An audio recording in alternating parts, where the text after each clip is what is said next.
सौतेली माँ। एक गांव में रमेश नामक व्यक्ति अपनी पत्नी गीता और बेटे रोहित के साथ रहता था। रमेश और गीता का जीवन खुशहाल था, लेकिन अचानक गीता की एक दुर्घटना में मृत्यु हो गई, जिससे रमेश और रोहित का जीवन दुखमय हो गया। कुछ समय बाद रमेश ने अपनी माँ के कहने पर दूसरी शादी करने का निर्णय लिया। उसने एक साधारण और सुशील महिला सविता से शादी की। सविता ने पूरे मन से इस परिवार को अपनाने की कोशिश की, लेकिन रोहित उसे अपनी माँ के स्थान पर स्वीकार नहीं कर पाया था। सविता ने रोहित को प्यार और स्नेह से अपनाने की पूरी कोशिश की।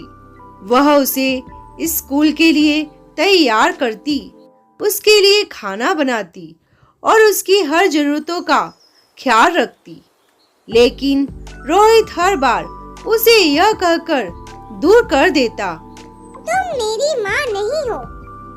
एक दिन रोहित बीमार पड़ गया। सविता ने रात दिन उसकी सेवा की। उसने बिना नींद लिए उसकी देखभाल की और उसके लिए हर संभव कोशिश की। धीरे धीरे रोहित की तबीयत सुधरने लगी। उसने देखा कि सविता कितनी मेहनत और स्नेह से उसकी देखभाल कर रही थी।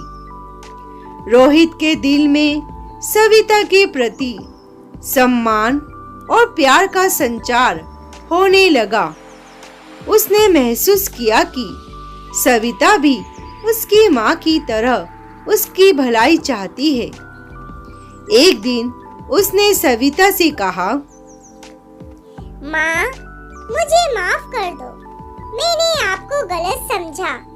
आज से आप भी मेरी माँ ही है। सविता की आंखों में आंसू आ गए।